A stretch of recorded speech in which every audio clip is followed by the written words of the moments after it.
juga berharga di mata-Mu. Terima kasih Tuhan, kalau kami diberi kepercayaan oleh Tuhan, masih bernapas, masih hidup, masih dipelihara oleh karena kemurahan Tuhan. Kami sadar apapun yang kami ada, miliki dan punya dalam hidup ini, semua karena anugerah Tuhan. Mari ajar kami tetap mengucap syukur. Ajar kami memahami hal yang terbaik yang Tuhan perbuat untuk hidup kami. Dan sementara kami kembali mau dengar firman-Mu, berilah kami kekuatan untuk menangkap, memahami firman-Mu, supaya kami tidak sesat, tidak keliru di zaman akhir, di mana kami akan diuji, disaring, ditampi atas kehendak Tuhan. Oleh sebab itu, mari limpahi kami dengan firman-Mu. Urapi kami semua. Urapi hamba-Mu dalam menolong hamba-Mu atas keterbatasan hidup. Mari Roh Kudus tolong. Dan segala sesuatu kami taruh dalam tangan Tuhan. Dalam nama Tuhan Yesus Kristus, kami bersyukur dan berdoa bersama kita katakan. Amin. Silakan duduk. Bapak, Ibu, saudara-saudaraku yang kekasih, saya mengucapkan selamat hari Minggu. Salam sejahtera buat kita sekaliannya. Shalom. Shalom. Atas kemurahan dan kepercayaan Tuhan, saya dan saudara masih diberikan kesempatan untuk menikmati persekutuan dengan Tuhan pada sore hari ini. Tentu berkat yang sudah kita terima dalam suasana tahun baru, di mana kita diajak oleh firman Tuhan, mari berjalan di dalam terang Tuhan. Ya, mari berjalan di dalam terang Tuhan. Ini tema yang diangkat dari kitab Nabi Yesaya pasal 2 ayat yang kelima. Ya, tentu kalau kita diajak berjalan dalam terang Tuhan, terutama dalam konteks kitab Yesaya pasal yang kedua, berarti kita sedang berada pada zaman akhir. Ya, kita sedang berada pada zaman akhir. Ya. Kenapa saya katakan pada zaman akhir? Sebab di pasal 2 dimulai dari ayat 2, satu nubuat untuk kita semua, untuk gereja Tuhan. Ya, kalau saudara perhatikan di situ, dimulai ayat 2, akan terjadi pada hari-hari yang terakhir. Ya, jadi saudaraku, pada hari-hari yang terakhir terjadi sesuatu. Ya, apa yang sedang terjadi? Kalau kita lihat di sini, gunung rumah Tuhan. Orang akan datang berduyun-duyun dari segala bangsa untuk mencari Tuhan. Ya, untuk mencari Tuhan. Dalam konteks ini, mencari Tuhan lewat firman pengajaran. Berarti mencari Tuhan lewat terang. Ya, sebab firman pengajaran adalah menunjuk kepada terang. Ya, ajaran itu cahaya. Ya, bahwa perintah itu pelita, kata Amsal 6 ayat 23. Ya, perintah atau firman Tuhan, hukum Tuhan sebagai perintah. Ya, itu digambarkan bagaikan pelita.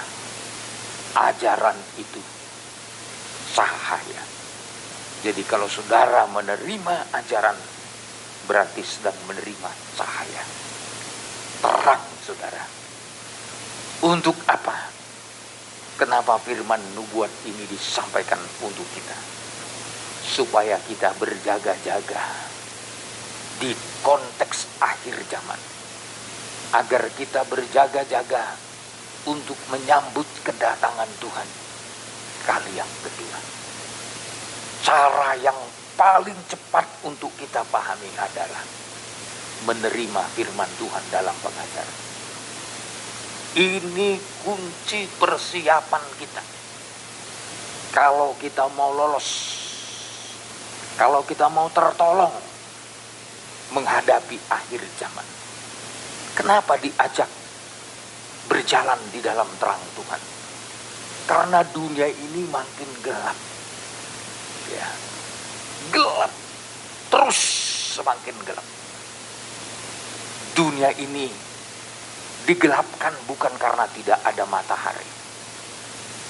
Bukan tidak ada bulan, bukan tidak ada bintang, bukan tidak ada penerang-penerang yang mungkin digerakkan oleh mesin, digerakkan oleh uap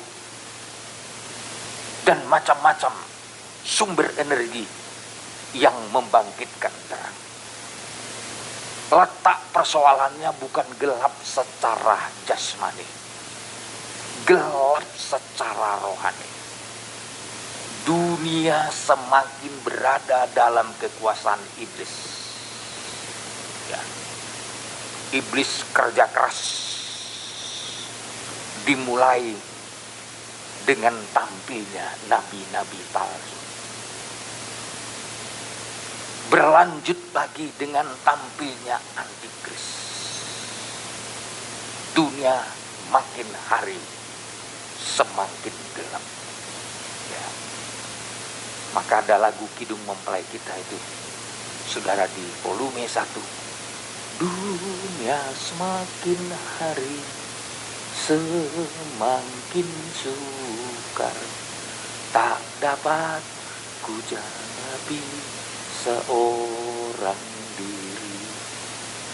Biar aku berserah hanya padamu, di dalam penyertaanmu.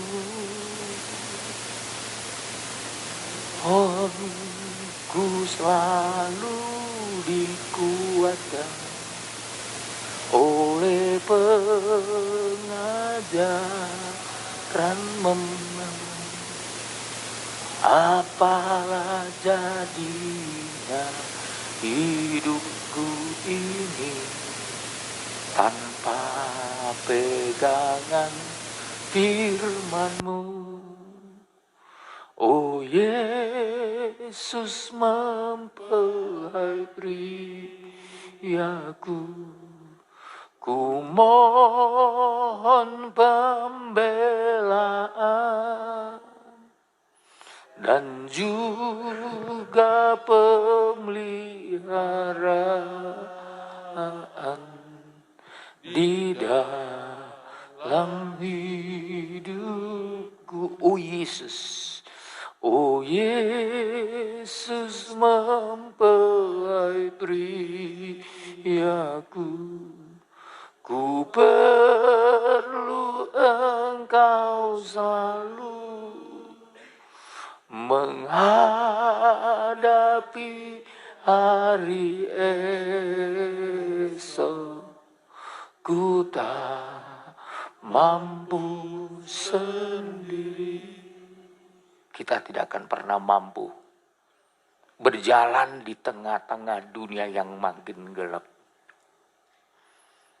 Bahkan Alkitab mencatat pada saat kedatangan Tuhan dan menjelang kedatangan Tuhan terjadi goncangan yang sangat hebat.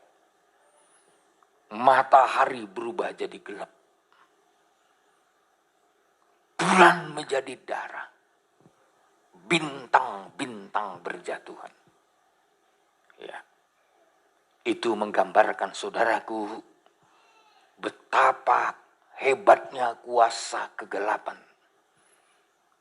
Seizin Tuhan akan membuat dunia ini gelap. Ya. Gelap secara rohani dimulai. Dan tidak menutup kemungkinan ketika goncangan-goncangan yang hebat itu, gempa bumi dan lain-lain, dan musibah-musibah di langit akan terjadi. Itu betul-betul menggoncangkan seluruh dunia. Oleh sebab itu saya mengajak jemaat di tahun 2022 ini berjalan dalam terang Tuhan, supaya ada kesiapan menghadapi akhir zaman. Banyak orang membahas akhir zaman, akhir zaman, akhir zaman. Tapi tidak diketerangkan apa persiapan menghadapi akhir zaman. Cukupkah kita hanya cukup tahu akhir zaman telah tiba, tapi nggak punya persiapan? Sekarang kan dunia sedang membahas akhir zaman begini, begitu, begini. Tapi yang saya mau tekankan, Anda tidak perlu hanya tahu tentang akhir zaman. Tapi yang perlu Anda tahu, bagaimana saudara dan saya dipersiapkan di tengah-tengah menghadapi akhir zaman.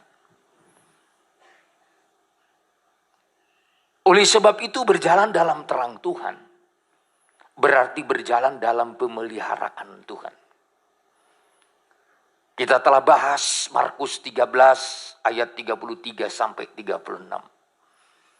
Persiapan dalam menyambut kedatangan Tuhan kali yang kedua. Pertama, dititik beratkan kepada penjaga-penjaga pintu. Dititik beratkan kepada penjaga-penjaga pintu. Penjaga pintulah yang harus paling bertanggung jawab dalam berbicara menyambut kedatangan Tuhan kali yang kedua. Terserah Tuhan mau kapan datang. Tapi saya mau katakan, penjaga pintulah tolak ukur siap atau tidak siapnya kita menghadapi kedatangan Tuhan. Itu dalam ayat 33 dimulai dulu. Markus 13 kembali ayat 33. Ayat 33. Ya. Hati-hatilah dan berjaga-jagalah, sebab kamu tidak tahu bila manakah waktunya tiba. Iya, kamu tidak tahu bila mana waktunya tiba. Ya. Jadi kita tidak tahu bila mana waktunya tiba. Tapi bagaimana cara mempersiapkannya? Selanjutnya, Pak. Dan halnya sama seperti seorang yang bepergian, yang meninggalkan rumahnya dan menyerahkan tanggung jawab kepada hamba-hambanya. Iya, menyerahkan tanggung jawab kepada hamba-hambanya. Terus masing-masing dengan tugasnya. Iya. Dan memerintahkan penunggu pintu supaya berjaga-jaga. Iya. Jadi penunggu pintu yang paling utama harus berjaga-jaga. Kapanpun tuannya pulang, kapanpun tuannya datang, itu menggambarkan kedatangan Tuhan kali yang kedua.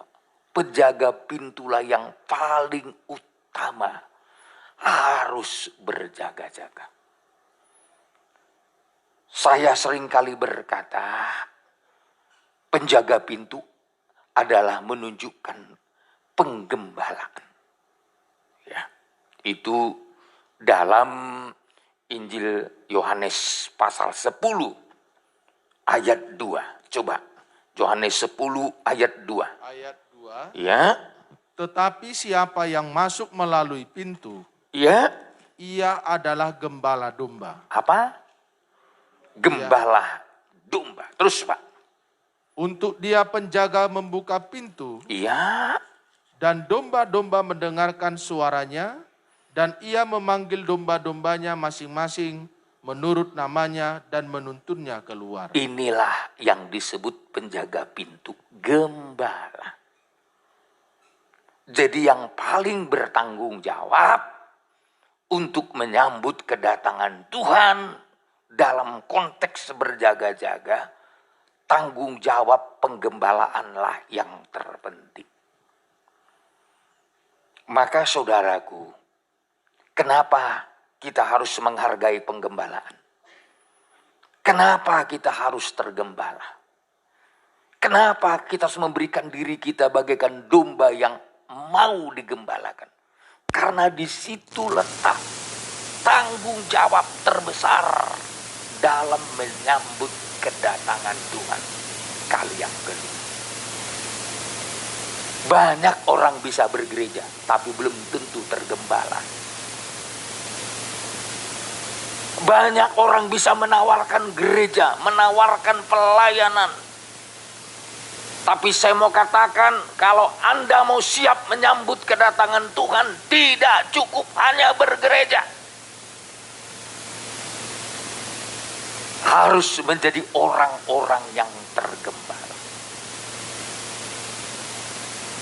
Tergembala dengan bergereja itu beda, saudaraku. Orang berorganisasi pun bisa namanya bergereja. Orang masuk kebaktian pun bisa namanya bergereja.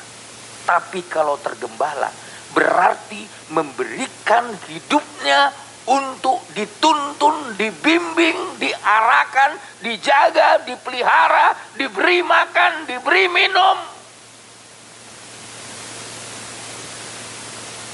Untuk tujuan keselamatan. Maka saya sangat paham betul apa yang disebut penggembalaan. Karena saya paham, saya sadar tanggung jawab penggembalaan bukan gampang. Gembala harus siap mempertaruhkan nyawa. Harus siap. Di tengah kesulitan sekalipun, di tengah-tengah penyakit sekalipun, kelemahan pun.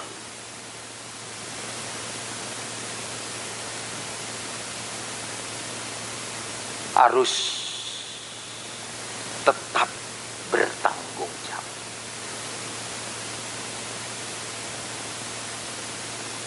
Mungkin bagi jemaat, bagi pengerja gampang aja semua. Tapi bagi tanggung jawab gembala nggak segampang itu. Anda mungkin gampangannya tidak hadir dalam ibadah.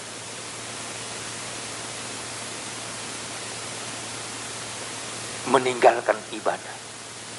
Meninggalkan pelayanan. Tapi kalau bicara penggembalaan,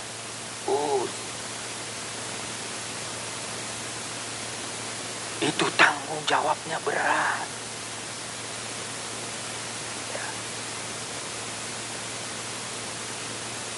Karena intinya apa? Disitulah gereja Tuhan, jemaat Tuhan dipersiapkan untuk menyambut kedatangan Tuhan kali yang kedua.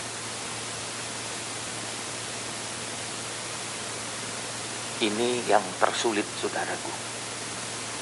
Jadi jemaat itu bukannya diajak lompat-lompat nyanyi, putar sana putar sini. Ya. Jemaat tidak cukup diajak hanya untuk menjadi orang yang diberkati, tidak cukup. Jemaat harus diajak betul-betul tergembala sampai hidupnya lolos melewati akhir zaman.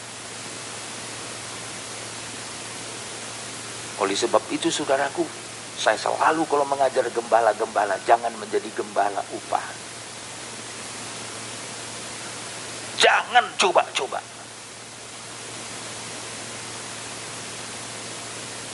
Penggembalaan ini bukan soal profesi. Bukan soal cari makan. Bukan soal cari hormat.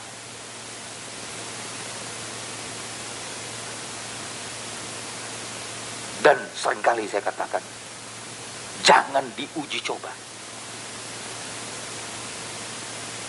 Kalau jalan, oke, nggak jalan ditutup. Nggak bisa. Ini bicara tanggung jawab. Ya. Selagi masih ada domba yang mau digembalakan, ini bicara tanggung jawab, saudara. Ya.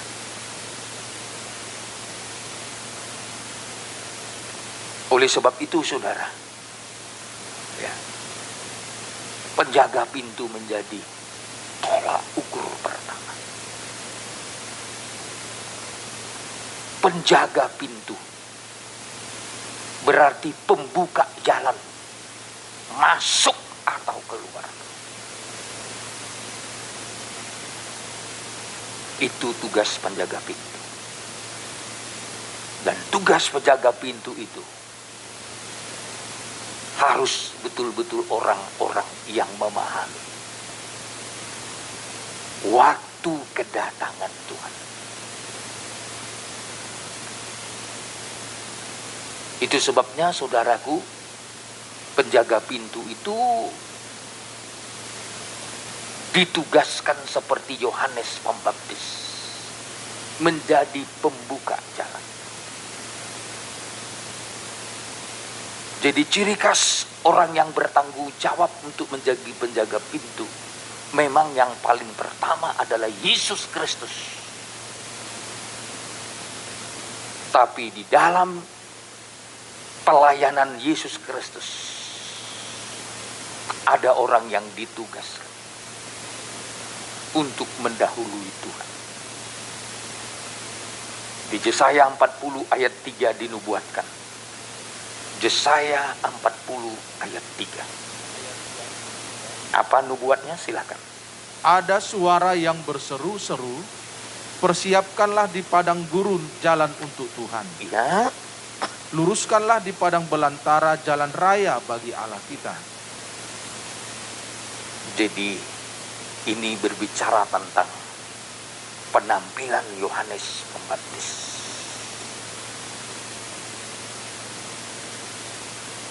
Kalau di sini saudara ada suara yang berseru-seru, persiapkanlah di padang gurun jalan untuk Tuhan.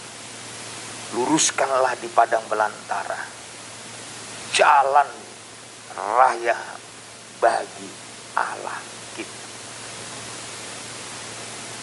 Kalau dalam terjemahan lama, luruskanlah lorong-lorong. Biasanya kalau lorong di situ banyak rumah, saudara. Ya, kalau kalimat lorong ya, berarti kiri kanan ada rumah. Jadi persiapan untuk menyambut kedatangan Tuhan kali yang kedua bukan saja dipersiapkan jalan di padang gurun, tapi lorong-lorong diluruskan. Tentu kalau ada lorong itu berbicara ada rumah-rumah, itu bicara nikah, saudaraku. Nikah harus dilurus. Ini kebutuhan gereja, kebutuhan dalam menyambut kedatangan Tuhan. Anda dan saya tidak akan siap menyambut kedatangan Tuhan kalau nikah saudara tidak diluruskan. Bagaikan meluruskan lorong-lorong setiap rumah. Kalau ada yang tidak pas, ada rumah yang terlalu maju, ada rumah yang berlekok-lekok, harus diluruskan. Itu bicara nikah, saudaraku. Ya. Makanya pengajaran mempelai Alkitabiah, sasarannya juga untuk meluruskan nikah-nikah kita. Ada nikah yang gak mau diluruskan dalam Alkitab oleh Yohanes Pembaptis. Itu nikahnya Herodes bersama dengan Herodias. Ketika Yohanes Pembaptis, si pembuka jalan, orang yang dipakai untuk mempersiapkan kedatangan Yesus kali pertama, yang paling menolak kehadiran Yohanes Pembaptis adalah Herodes. Kenapa? Karena nikahnya mau dilurusin, tak mau dia.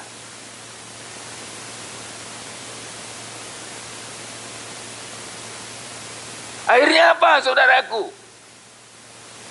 Ketiga putrinya Herodias menyukakan hati Herodes. Herodes menawarkan hadiah. Apa dibilang Herodias kepada putrinya? Minta saja kepala Yohanes Pembaptis ditaruh di sebuah talang. Bayangkan saudaraku, karena nikah Herodias mau diluruskan, keberatan sampai harus meminta kepala Yohanes Pembaptis dipenggal, diambil dari penjara untuk sebagai hadiah dalam menyukakan putri Herodias. Makanya saya tahu yang hari-hari ini juga keberatan terhadap pengajaran mempelai ini, orang yang nikahnya nggak mau diluruskan. Mungkin istrinya nggak mau diluruskan, atau juga mungkin suaminya nggak mau diluruskan, atau juga mungkin anak-anaknya nggak mau diluruskan. Pasti keberatan terhadap teguran Yohanes Pembaptis.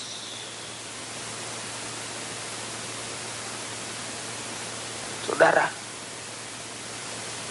memang ada risiko dalam menyampaikan pengajaran ini.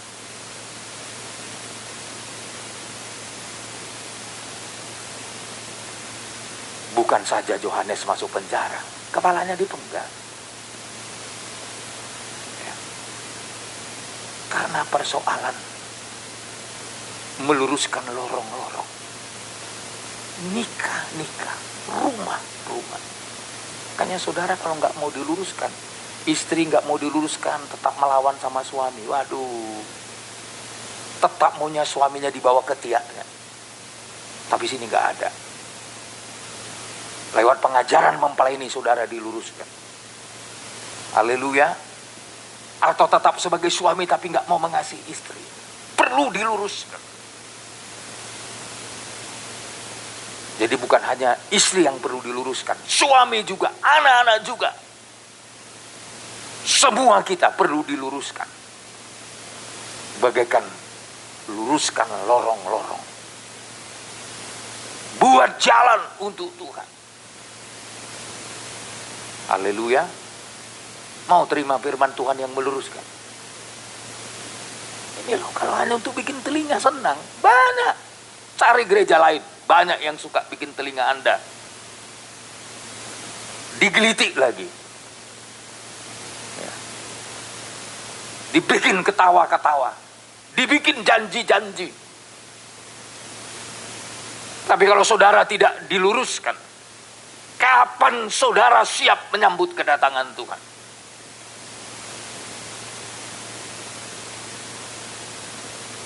Maka saudara, saya dan saudara orang yang beruntung ada dalam firman pengajaran ini. Amin. Kita ini orang beruntung loh, ditempatkan Tuhan dalam pengajaran ini. Jadi penjaga pintu. Kalau di sini saya gambarkan seperti pelayanan Yohanes Pembaptis. Ada 5 poin yang sangat perlu kita perhatikan kalau kita memperhatikan pelayanan Yohanes Pembaptis. Ya. Poin yang 5 ini ada dalam Lukas 1 ayat 17. Lukas pasal yang pertama ayat yang ke-17. Ayat 17. Ya. Dan ia akan berjalan mendahului Tuhan. Ya. Terus. Dalam roh dan kuasa Elia. Ya. Untuk membuat hati bapak-bapak berbalik kepada anak-anaknya. Ya. Terus Pak. Dan hati orang-orang durhaka kepada pikiran orang-orang benar. Ya. Dan dengan demikian menyiapkan bagi Tuhan suatu umat yang layak baginya. Iya. Jadi ada 5 poin penting. Kalau kita memperhatikan pelayanan, mempersiapkan gereja Tuhan untuk siap menyambut kedatangan Tuhan. Digambarkan bagaikan pelayanan Yohanes Pembaptis. Yang pertama, saudara, berjalan mendahului Tuhan. Ia akan berjalan mendahului Tuhan. Jadi saudaraku, gak gampang mendahului Tuhan. Dengan kata lain, mempersiapkan jalan bagi Tuhan. Menjadi utusan Tuhan. Saudara, sebagai utusan kan gak boleh main-main loh. Ya, itu tanggung jawabnya berat sekali. Karena dia harus mendahului, memeriksa semua. Ya. Itu di dalam Maleakhi 3 ayat 1. Ya. Maleakhi 3 ayat 1. Mari saudara. Kita masuk pelan-pelan dulu. Ya. Pasal 3 ayat 1. Pasal 3 ayat 1. Lihat, aku menyuruh utusanku supaya ia mempersiapkan jalan di hadapanku. Iya, terus. Dengan mendadak Tuhan yang kamu cari itu akan masuk ke baitnya. Malaikat perjanjian yang kamu kehendaki itu sesungguhnya ia datang, firman Tuhan semesta alam. Iya. Jadi tugas dari orang yang mempersiapkan jalan bagi Tuhan. Agar Tuhan bisa datang. Kalaupun dia mendadak datang. Dia ingin jalan ke tempat dia tinggal atau bait suci sudah terbuka. Jadi tugas utusan itu memeriksa.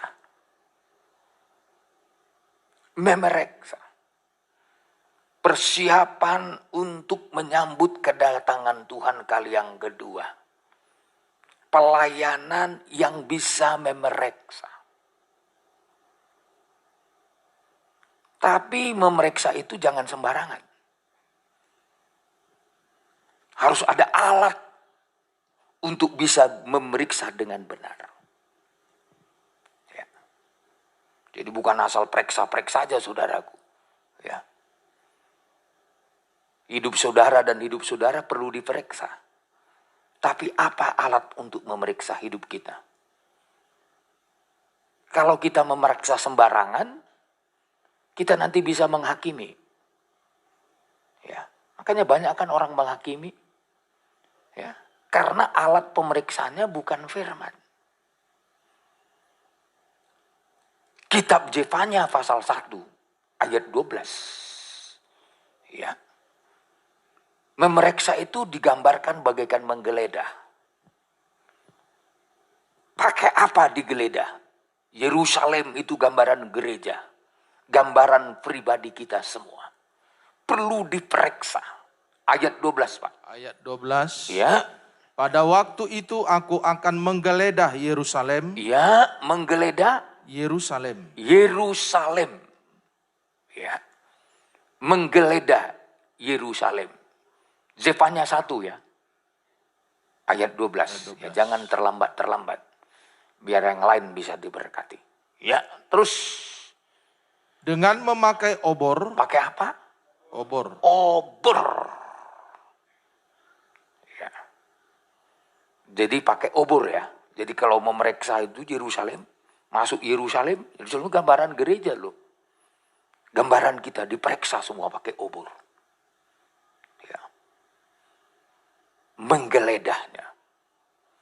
Ya. Kenapa perlu digeledah? Itu menunjukkan apakah Yerusalem itu siap menyambut kedatangan Tuhan. atau tidak. Kalau obor itu bicara terang.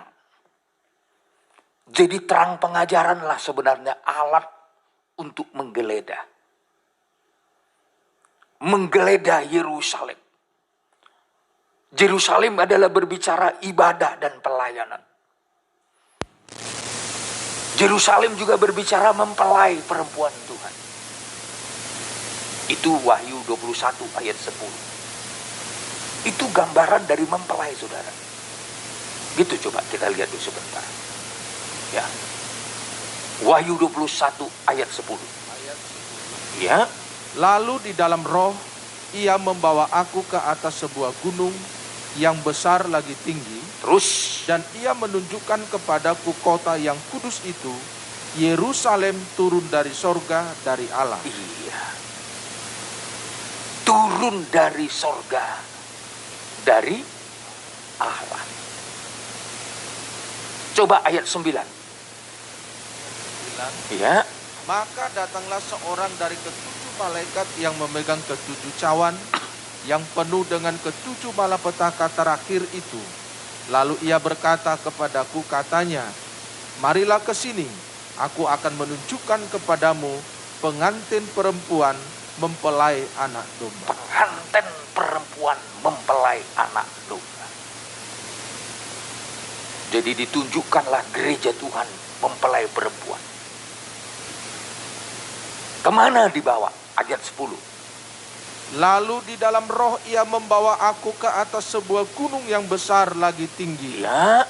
Dan ia menunjukkan kepadaku kota yang kudus itu, Yerusalem turun dari sorga dari Allah. Jadi Yerusalem juga bukan saja gambaran ibadah, pelayanan, tapi gambaran mempelai perempuan Tuhan. Perlu diperiksa melalui obor. Ya. Maka tidak heran di Zefanya 1 ayat 12 itu, pada waktu itu aku akan menggeledah atau memeriksa Yerusalem dengan memakai obor. Jadi akhir zaman ini sebelum Tuhan datang kali kedua, kita perlu diperiksa. Siapa yang bisa memeriksa hidup kita dengan tepat dan benar? Obornya Tuhan. Terangnya firman Tuhan dalam pengajaran ini. Kalau nggak bisa dibedakan. Banyak orang Kristen sekarang munafiknya bukan main. Main-main dalam ibadah. Main-main dalam pelayanan. Kalau nggak diperiksa firman, nggak tahu kita bedanya itu. Apalagi alasannya kan sama-sama melayani kok. Sama-sama bergereja kok. Kalau nggak saudara diperiksa firman pengajaran, Anda nggak akan tahu benar atau salah. Yang bisa menentukan benar atau salah adalah firman yang tampil bagaikan terang, obor.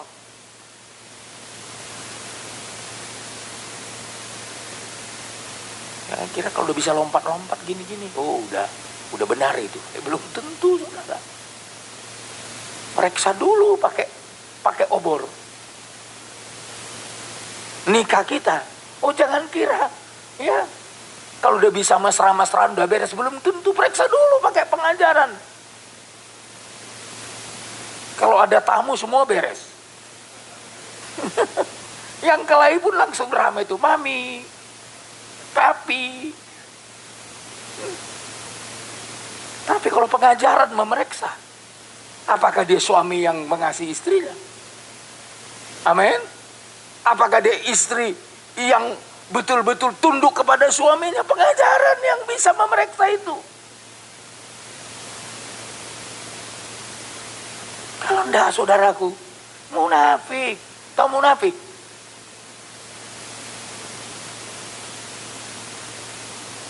Untung kita ini punya pengajaran yang menyenter pakai obor. Ada yang sisi yang nggak benar bisa dilihat lewat firman. Ibadahnya yang nggak benar bisa dilihat oleh firman. Pelayanannya yang nggak benar bisa dilihat oleh firman. Nikahnya yang nggak benar bisa dilihat oleh firman.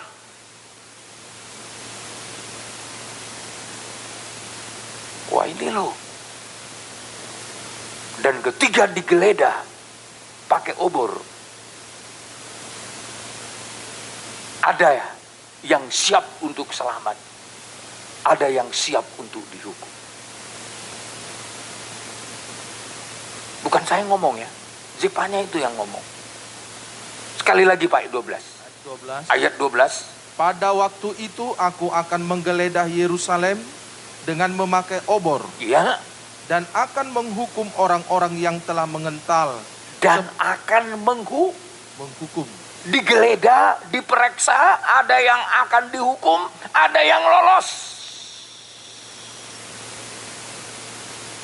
Jadi kalau Tuhan menggeledah itu bukan sembarangan loh. Ya. Untuk bisa menentukan mana yang lolos, mana yang akan kena penghukuman. Tentu penghukuman pertama belum neraka, antikris masih. Siapa yang kena antikris? Siapa yang tidak kena antikris? Baru nanti hukuman terakhirnya api neraka. Api neraka. Api neraka, saudara. Tapi Tuhan tidak langsung melemparkan kita ke antikris sebelum digeledah dulu. Ya. Sebelum diperiksa dulu. Oh ini hebatnya Tuhan, saudara. Nggak mau sembarangan menjatuhkan hukuman. Ya. Pengadilan yang tidak pernah salah adalah pengadilannya Tuhan.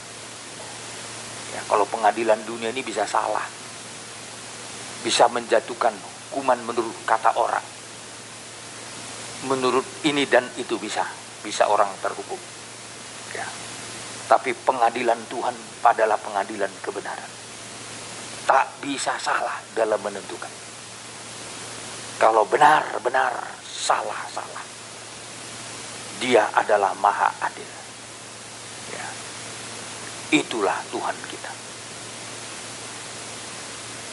Ketika ditemukannya orang-orang yang siap untuk dihukum, modelnya begini. Coba sekali lagi Pak. Ya. Pada waktu itu aku akan menggeledah Yerusalem dengan memakai obor dan akan menghukum orang-orang yang telah mengental seperti anggur dalam endapannya. Jadi yang akan kena hukum yang udah ngental seperti anggur. Sudah lama tidur. Kalau di kampung saya minyak pun bisa tidur, minyak makan. Mengental dan putih, saudara. Jadi pagi-pagi biasanya dibangunkan. Pakai apa dibangunkan? Biasanya kan masak pakai kayu, saudara kan. Lalu diletakkanlah dia di situ. Pelan-pelan cair dia. Ya. Itu kalau nggak dibuat begitu, makin lama makin mengental, saudara. Ya. Ini gambaran kerohanian kita yang sudah tidak bergerak lagi. Nggak ada perubahan lagi. Sudah tidur, sudah nyaman. Sudah nyaman mengikuti diri sendiri. Itu bagaikan anggur yang sudah mengental. Kepada kehidupan seperti ini sudah siap penghukuman. Makanya saudara, kalau ibadah saudara, pelayanan saudara biasa-biasa aja, dari dulu ke dulu gitu cara ibadahnya. Tidak ada semangat rohani. Datanglah. Kasihan saudara. Jangan kira Anda lolos dari penghukuman, tidak. Saudara harus betul-betul mengalami kebangunan rohani. Haleluya. Saudara harus betul-betul terbakar hatimu. Semangat rohani kita tidak boleh mengental. Dan biasanya saudara mengental itu karena dingin. Kenapa dingin? Karena nggak pernah digoncang. Ya. maka perlu digoncang-goncang saudara. Biar bangun saudara. Haleluya. Perlu ada pencobaan, perlu ada pergumulan, perlu ada kesulitan, biar bangun. Tuhan kan sedang membangunkan dunia lewat COVID-19 ini. Ya. Tuhan sedang membangunkan dunia. Anehnya sampai hari ini belum selesai loh. Habis varian ini, varian ini lagi. Sekarang yang paling populer Omicron. Secanggih Amerika, secanggih Eropa.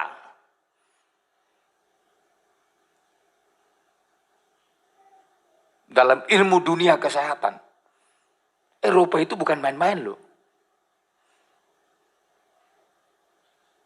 Dalam dunia ilmu kesehatan, Amerika itu bukan main-main. Telah berhasil mencangkok jantung babi ke jantung manusia. Kan itu baru itu.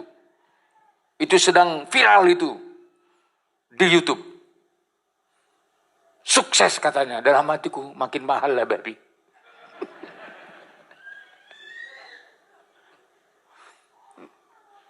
Capek cari jantung manusia. Ternyata jantung babi bisa. Makanya saudara kawan-kawan saya bilang, Pak, waktunya kita pelihara babi. Nah, itu otaknya bisnis terus saudaraku. Kurang apa canggihnya, tapi menghadapi COVID-19 yang sampai hari ini masih berkepanjangan. Sebenarnya apa yang sedang Tuhan kerjakan? Menggoncangkan supaya bangun. Supaya siap menyambut kedatangan Tuhan yang sudah di ambang pintu ini. Tapi kalau udah kayak gini gak bangun-bangun, tetap seperti anggur dalam endapannya. Tetap tidur. Dalam kitab Yeremia saudaraku disebut, karena gak digoncang, rasanya tetap. Rasanya tetap gak berubah. Karena tidak mengalami goncangan. Sebenarnya goncangan ini Tuhan izinkan terjadi untuk mengubah dunia. Mengubah paradigma berpikirnya manusia. Selama ini kan coba kita lihat. Waduh. Dunia kita ini terbalik sekarang. Dulu orang senang sekali kumpul rame-rame. Sekarang kumpul rame-rame pada ketakutan. Siapa yang kena COVID?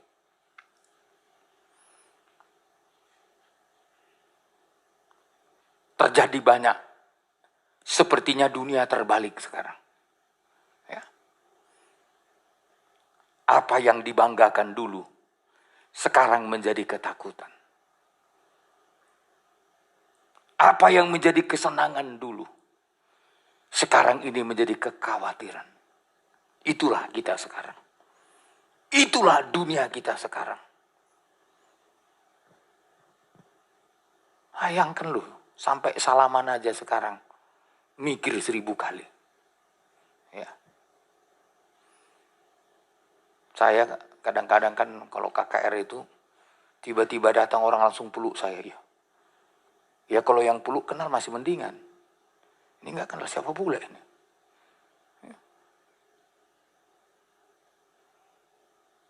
Dulu waktu baru-baru COVID kan, ada itu film Pak Joni. Orang pada kumpul begini, langsung dia bilang, saya baru pulang dari Wuhan. Langsung bubar semua. Karena waktu itu yang paling terkenal kan Wuhan, saudara. Ya. Karena ya pendeteksi virus pertama COVID-19 ditemukan di sana. Ya. Orang takut, saudara. Lihat dulu kan sampai pesawat pun disemproti, jalan-jalan disemproti. Ya. Berapa itu biaya nyemprot itu, saudara? Ya. Padahal ceritanya kan, ya virus itu menular kan lewat cairan droplet yang dari kita, dari manusia ke manusia. Ya. Tapi karena takutnya saudaraku sampai jalan aspal pun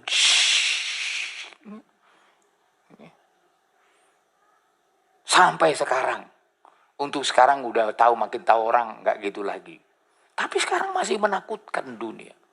Padahal Tuhan sedang mengatakan, aku mau bangunkan kalian. Selama ini ribuan tahun kalian tidur-tidur terus.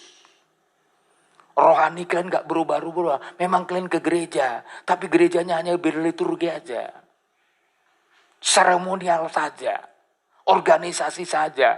Bahkan hanya menggalang sosial. Coba lihat gereja sekarang sosial. Kumpul sembako, kumpul ini, kumpul itu. Bantu ini, bantu itu. Intinya sebenarnya saudaraku, orang lain harus dipersiapkan untuk menyambut kedatangan Tuhan. Lumayan kalau yang dikumpulkan itu nggak dikorupsi. Lumayan kalau yang dikumpulkan itu nggak disunat di tengah jalan.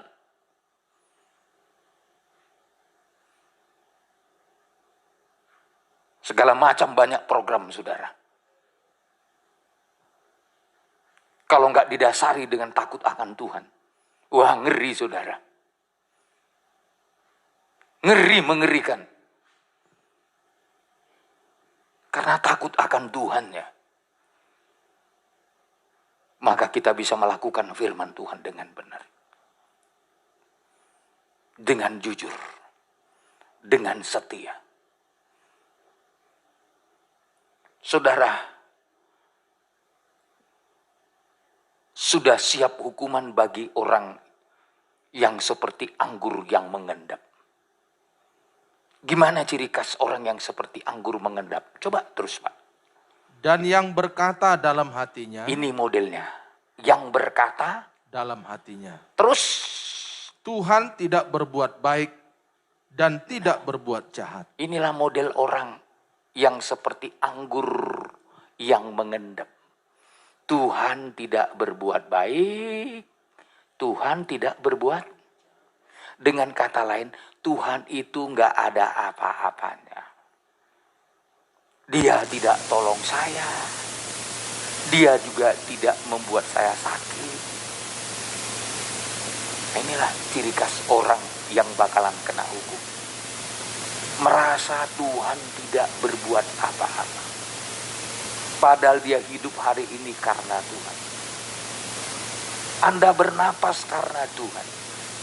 Anda lolos dari maut karena Tuhan. Sebenarnya antara kita dengan maut itu cuma satu langkah. Satu langkah itu menurut hukum langkah itu cuma 45 cm. Satu hasta. Dekatnya hidup kita dengan maut itu cuma 45 cm. Kalau saudara dan saya tidak ditolong Tuhan, ingatlah. Antara kita dengan maut tidak terlalu jauh. Sangat rawan dengan celaka. Sangat rawan dengan maut.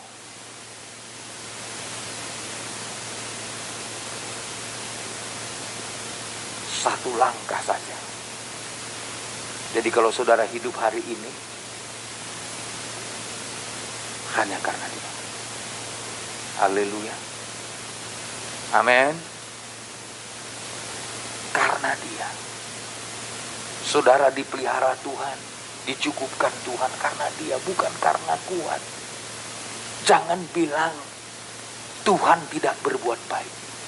Berarti itu orang-orang yang mentiadakan cintanya Tuhan. Orang-orang yang menyangkal kebaikan Tuhan. Tuhan itu baik. Sampai masa tua kita, sampai putih rambut kita, Tuhan itu tetap Dia yang terbaik. Amin.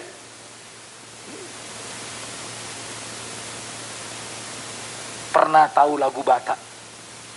Isedo ale ale eta na soolomu bayi ale ale nasumu urung impa Tuhan Yesus Anda tahu cerita lagu ini muncul?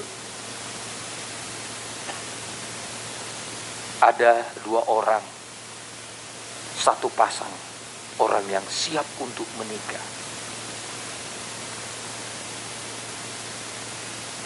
Sudah komitmen, saudaraku, akan masuk ke dalam pernikahan, tapi mereka pergi ke danau. Refreshing lah, karena mau mempersiapkan pernikahan. Yang perempuannya jatuh ke danau lalu meninggal. Betapa hancurnya hati pemuda ini, saudara. Dan ketika itu dia ciptakan lagu itu, Isedo Ale Aleta.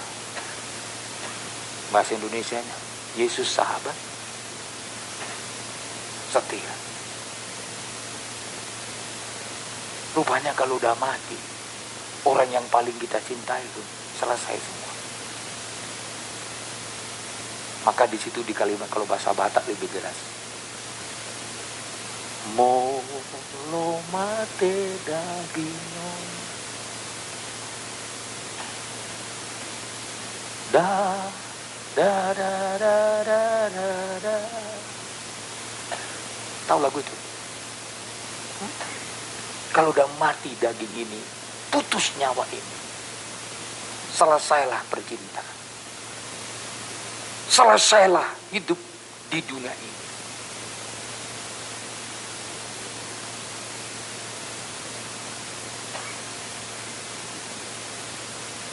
Persahabatan, teman baik, suami istri,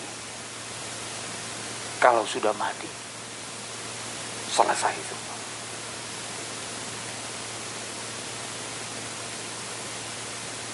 Selesai semua. Maka saudara, mari kita harus mempersiapkan diri. Jangan katakan Tuhan tidak baik. Katakan Tuhan itu tetap baik. Haleluya. Amin. Mau engkau susah, mau engkau sedang mengalami pencobaan, mau engkau sedang mengalami ujian, sakit, penyakit, tetap katakan Tuhan itu baik.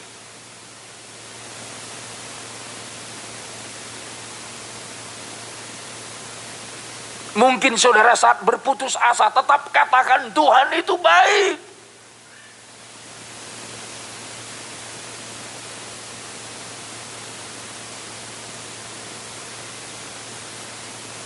Kenapa sampai harus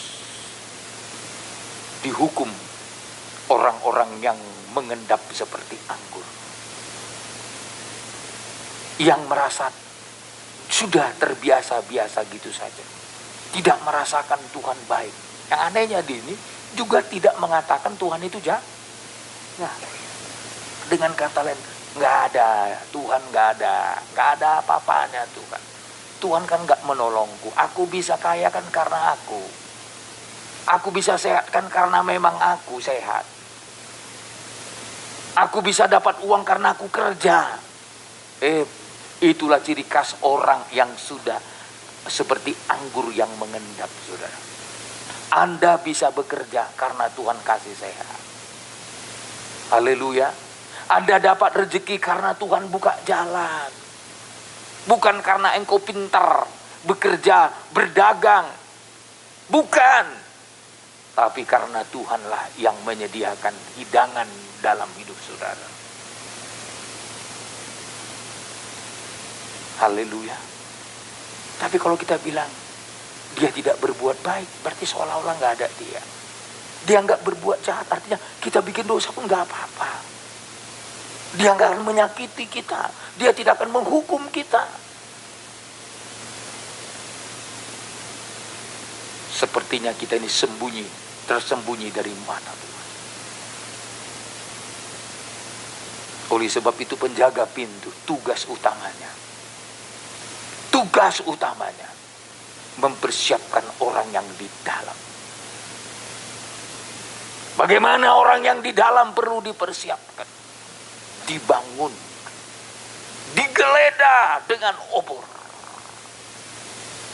Kalau sudah sempat dihukum, itu ayat 13-nya. Ini kehidupan yang sudah dihukum ya. Ya. Coba Jepanya 1 ayat 13. Ini kalau udah sempat dihukum gini nasibnya. Silakan. Maka harta kekayaannya akan dirampas. Kemana hartanya? Dirampas. Dirampas. Punya harta nggak guna kalau udah dirampas orang. Engkau tidak bisa menikmatinya lagi. Setan rampas hartamu supaya engkau tidak bisa menikmati kekayaanmu. Apa banyak kan orang-orang kaya, hartanya di tangan setan. Memang masih bisa dia cairkan ke bank, tapi yang mengendalikan hartanya sudah setan. Tidak bisa berbuat untuk Tuhan. Tidak bisa melakukan sesuatu untuk pekerjaan Tuhan. Kenapa? Karena hartanya di tangan setan. Sama nanti ada zaman antikris. Orang tidak dapat menjual atau membeli kalau tidak ada cap antikris.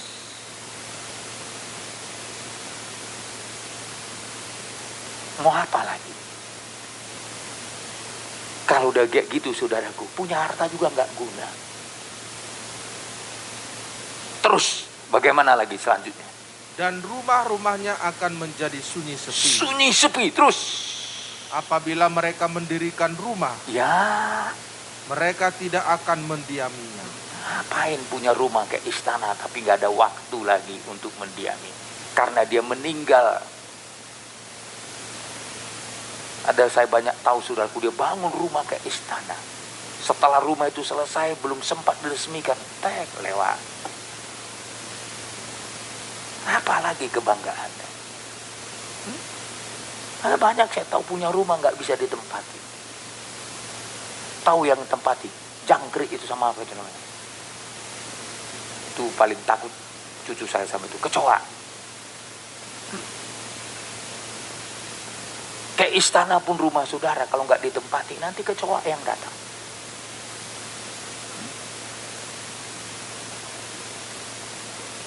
Ini kita bersyukur Tuhan kasih.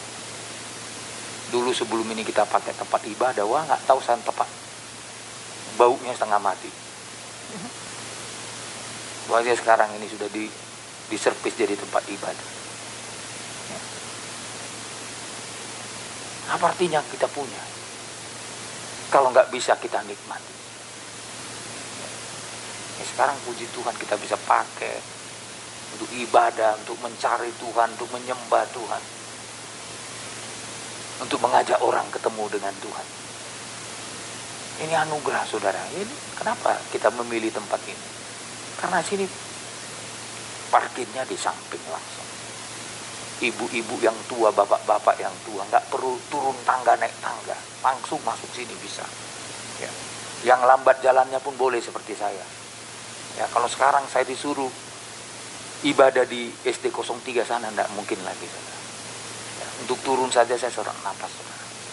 Ya, gereja kita aja di Bali itu pakai lift saudara sampai ke lantai 4. Saya dari ruangan saya ke atas itu jalan begitu aja nanti sampai di depan itu udah mulai megap-megap begitu.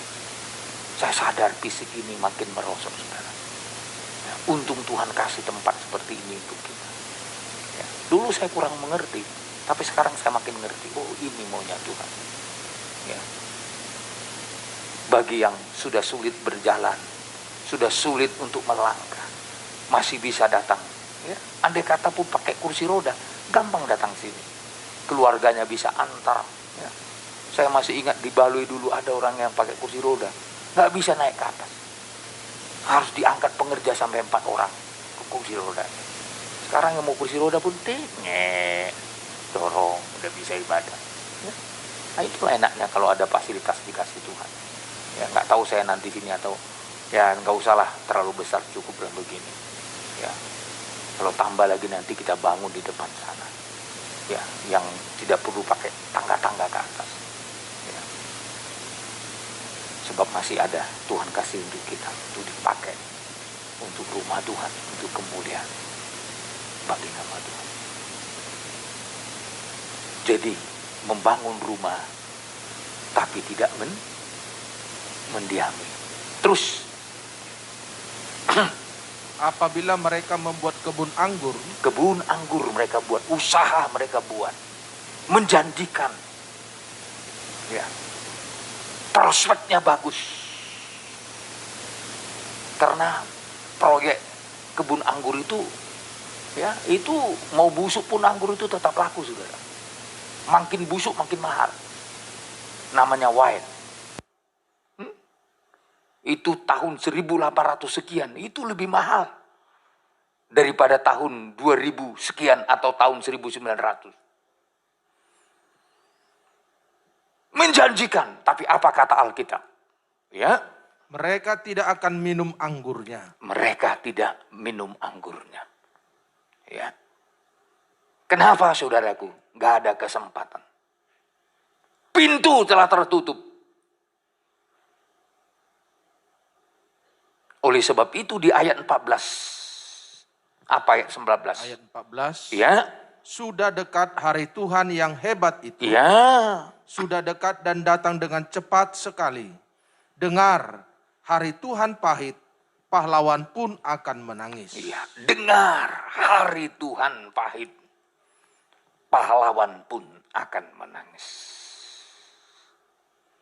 Oleh sebab itu, Tuhan perlu persiapkan orang yang berjalan di depan. Orang yang berjalan di depan mendahului Tuhan, bagaikan utusan Tuhan. Itu berbicara hamba-hamba Tuhan yang Tuhan libatkan dalam penggembalaan. Itu di depan, saudara. Seperti Yohanes Pembaptis. Saya katakan Yohanes Pembaptis 100% dari suku Lewi.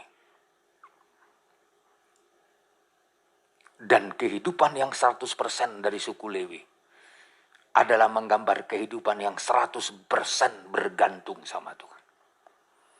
Memang kalau mau jadi hamba Tuhan, harus bergantung 100% sama Tuhan.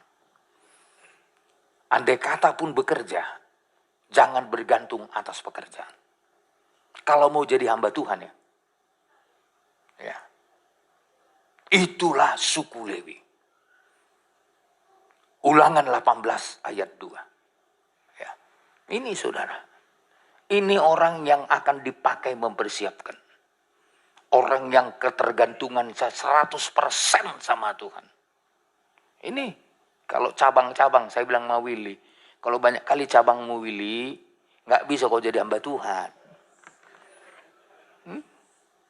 Masih dipikirkan nanas, berapa laku, pepaya, ini. Ya biarlah kerjaan serahkan sama istri itu. Kalau kita udah mau melayani Tuhan, harus 100%. Kita mainkan dulu. Haleluya. Kalau banyak cabang-cabangnya, aduh. Nggak laku aja 2, udah gini kepala. Mau menyembah, ingat pepaya akan busuk. Nggak jadi nyembah. Saya kasih contoh, jangan sakit hati Willy. Haleluya. Makanya nanti kalau 100% full time, jemaat harus dukung. Haleluya. Dukung, bila penting saudara ngasih berasnya. Amin. Ya jangan kita suruh orang kerja tapi nggak makan. Ya. Coba ulangan 18 ayat 2. Ayat 2. Ya. Janganlah ia mempunyai milik pusaka di tengah-tengah saudara-saudaranya. Iya, jangan punya milik pusaka. Jadi kalau jadi hamba Tuhan, milik pusakanya Tuhan.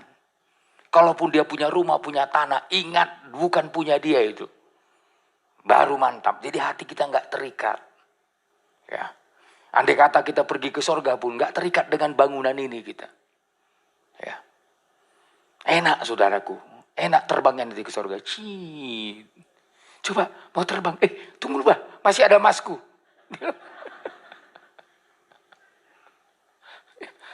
Ya kalau masnya 2 gram gampang tinggalkannya.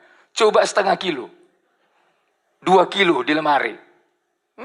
Takutku mau mati. Tengok dulu, ada situ lagi. Nggak jadi dipakai. Karena ada saudara, ada yang ngomong sama saya. Ada seorang orang tua yang meninggal. Rupanya tanpa dikasih tahu sama anak-anaknya. Kiloan masnya. Bukan ons, kilo. Udah mati baru tahu anak-anaknya. Rupanya banyak kali masnya. Ya, sampai di bawah tiram ada. Di atap rumah ada. Saking banyaknya. Dulu kan bukan kayak sekarang nyimpannya kan. Letakkan aja. Udah dibongkar atapnya baru tahu. Oh, ada emas. Siapa punya? Nggak tahu katanya. Padahal orang tuanya menyelipkan di situ. Ya. Janganlah ia mempunyai milik di tengah-tengah saudaranya. Siapa yang menjadi kepunyaan? Terus? Tuhanlah milik pusakanya. Siapa? Tuhanlah milik pusakanya. Terus? Seperti yang dijanjikannya kepadanya. Waduh. Kenapa Yohanes Pembaptis bisa dipakai untuk mendahului Tuhan? Tak ada kepentingannya di dunia. Kepentingannya hanya untuk Tuhan. Makanya dia dipenggal pun mau. Dia gak keberatan, dia gak melarikan diri. Itu sebabnya dia tidak takut menegur Herodes karena persoalan nikahnya. Ya. Karena dia tahu segala sesuatu yang utama dalam hidupnya adalah Tuhan. Haleluya. Makanya jadi hamba Tuhan yang mau mempersiapkan jemaat untuk lolos menyambut kedatangan Tuhan, memang harus hamba Tuhan yang sepenuh hatinya untuk Tuhan. Haleluya. Enggak cukup sepenuh waktu, sepenuh hati. Sepenuh hatinya untuk Tuhan. Tidak cukup beri tenaga, tidak cukup beri waktu, tidak cukup memberi harta, memberi hatinya. Berpusat kepada Tuhan. Kalau udah hati kita milik Tuhan, waduh, di tengah pergumulan fisik ini pun, ya saya bukan gak bergumul fisik, saudara. Kali ini saya hampir pingsan, saudara. Karena darah yang dibuang cukup banyak. Selama ini masih sedikit. Yang ketiga ini 700 cc, saudara. Hampir 1 teko. Ya. Sampai saya tanya dokternya, dok, ada nggak orang pingsan ketiga seperti ini? Oh, nggak ada, kadang. Betul, jangan bohong, saya bilang. Saya tanya lagi perawatnya, belum pernah kalian lihat orang yang pingsan? Belum, katanya. Tapi saya hampir pingsan, saudara. Ya. Setelah habis itu, saudara, saya mau cari makan. Waduh, saya sengaja pergi ke restoran Jepang. Saya kepingin restoran Jepang, saya mau makan makanan Jepang. Sampai di restoran Jepang, hanya saya lihat aja, cium uapnya, udah nggak jadi makan. Nyesal kali saya. Satu kali makan 200.000 satu orang. Kami makan 10 orang. Kalau saya hanya cium uapnya aja, udah nggak bisa makan lagi. Inilah hidup, saudara. Inilah pergumulan, saudara. Ya. Tapi saya bersyukur hari ini saya bisa bersama saudara. Haleluya. Dan saya tahu berkat doa kita semua, saya akan bisa melayani sampai selesai KKR PA dalam keadaan sehat. Ya, saya tahu itu perjuangan, pergumulan. Oleh sebab itu, saudara, ya, hamba Tuhan seperti Lewi harus punya pengharapan seperti ini. 1 Korintus pasal 9 ayat 7, saudaraku. Ya. Jadi bagi kita yang mau melayani Tuhan, biar Anda tidak khawatir. Ini pegangan saudara. Ayat 7. Iya. Siapakah yang pernah turut dalam peperangan atas biayanya sendiri? Iya, kalau perang nggak ada ceritanya biaya sendiri. Ya. Pasti ada yang menyumbang, ada yang membiayai kalau kita perang. Terus, siapakah yang menanami kebun anggur dan tidak memakan buahnya? Iya, kalau kita nanam nabur pasti menikmati hasilnya. Terus, Kak. Atau siapakah yang menggembalakan kawanan domba dan yang tidak minum susu domba itu. Ya, terus Apa yang kukatakan ini bukanlah hanya pikiran manusia saja. terus Bukankah hukum Taurat juga berkata-kata demikian? ya, Sebab dalam hukum Musa ada tertulis, janganlah engkau memberangus mulut lembu yang sedang mengirik. iya, Lembukah yang Allah perhatikan? ya, ayat 10.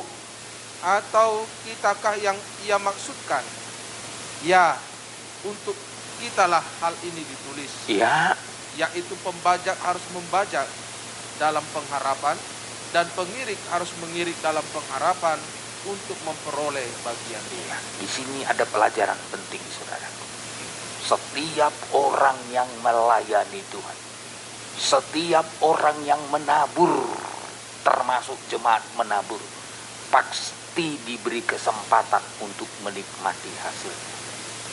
Amin. Haleluya. Oleh sebab itu diingatkan, janganlah engkau memberangus mulut lembu yang sedang mengiring. Ini lembu itu bicara hamba Tuhan. Jadi kalau hamba Tuhan itu punya hak menikmati. Oleh sebab itu, apa yang dinikmati hamba Tuhan? Milik Tuhan. Makanya kalau ada jemaat menahan milik Tuhan, berarti menahan hak hamba Tuhan. Haknya apa? Kalau dia mengirik, janganlah engkau memberangus mulut lembu yang sedang mengirik atau kerja. Jangan kita sumbat mulutnya. Jangan kita halangi haknya. Jangan kita tidak berikan haknya. Makanya hamba Tuhan, haknya dari milik Tuhan. Maka jemaat Tuhan kewajibannya apa? Mengembalikan milik Tuhan. Itu tandanya dia tidak memberangus mulut lembu yang sedang mengirik. Maka saya selalu mengajar jemaat, kalau jemaat ingin mendapatkan banyak firman tergembala, mari juga kita perhatikan kehidupan hamba-hamba Tuhan. Ya, saya kan tidak hidup sendiri. Saya punya staf. Saya punya keluarga. Saya punya anak. Ya. Ada banyak kebutuhan dalam pelayanan ini. Bukan satu kebutuhan. Ya. Belum yang lain-lain, saudaraku. Ya, saya nggak perlu sebutkan di sini. Bagaimana juga kebutuhan kita juga untuk memperhatikan orang lain, menyekolahkan orang lain. Ya. Saya selalu katakan di kantor kita, itu tanggung jawab kita. Ya. Habis Pak persembahan, mau habis nggak persoalan sama saya. Tapi tanggung jawab kita kerjakan sesuai dengan maksud dan tujuan Tuhan. Inilah contoh kehidupan Yohanes Pembaptis. Dia menjadi penjaga pintu yang bertanggung jawab. Luruskan jalan. Buat jalan bagi Tuhan. Luruskan lorong-lorong. Timbun tanah yang berlubang. Untuk apa, saudara? Supaya kedatangan Tuhan bisa disambut dengan benar. Sekali lagi, kalau saudara dan saya mau menyambut kedatangan Tuhan, berikanlah hidup saudara terus dipelihara Tuhan lewat firman-Nya, lewat penggembalaan. Saya yakin kita pasti siap menyambut kedatangan Tuhan. Amin. Amin. Saya harus berhenti sebelum capek, saudaraku. Kiranya Tuhan memberkati kita sekaliannya. Kiranya Tuhan menaungi kita dengan anugerah-Nya.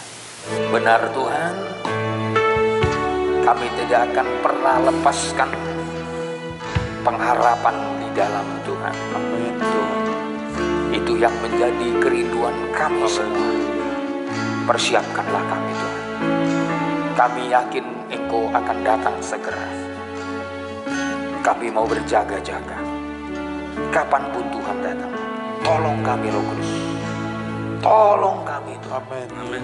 Supaya kami tidak tertinggal dan binasa. Bangunkan rohani kami.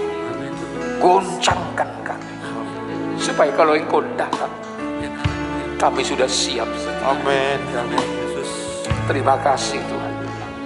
Kami mendengar firman supaya kami berjalan di dalam terang. Kami yakin Engkau mengajak kami supaya kami tidak tertinggal. Berkati seluruh jemaat-Mu, yang tua, yang muda, sampai anak-anak. Tuhan tergembala di tempat ini. Berkati mereka semua. Persiapkan mereka untuk kemuliaan bagi Tuhan. Pakai kami juga menjadi berkat bagi orang lain. Gunakan hidup kami. Berkati seluruh jemaat, perkara rohani dan jasmani mereka, kehidupan mereka, pekerjaan mereka, selama tidak bertentangan dengan firman, tersedia jalan keluar. Amin. Tersedia berkat dan mujizat. Hamba berdoa juga untuk yang sakit, sembuhkan. Amin. Yang lemah dikuatkan. Amin. Yang susah dihiburkan. Amin. Semuanya karena anugerah dan pertolongan Tuhan. Tidak lupa kami berdoa untuk pelayanan KKR dan PA tanggal 19 sampai tanggal 21. Biar jemaat-Mu peserta datang berduyun-duyun untuk mencari firman dalam pengajaran, supaya hidup nikah mereka diluruskan Tuhan sampai kepada tujuan. Terima kasih Bapak. Berkati Indonesia, berkati presiden kami, berkati bupati, gubernur yang memimpin di daerah ini. Semuanya lewat pertolongan Tuhan. Terutama hamba-Mu dengan tim diberkati oleh Tuhan. Terima kasih Bapak. Berkati persembahan jemaat yang mereka lakukan untuk Tuhan. Dan akhirnya Bapak, kami mau terima berkat Tuhan. Saudara-saudara, terimalah berkat Tuhan. Kasih karunia dari Tuhan Yesus Kristus, cinta kasih dari Bapa Surgawi, penyertaan dari kuat kuasa Roh Kudus, ada menyertai memberkati saya dan saudara sekarang dan sampai selama-lamanya.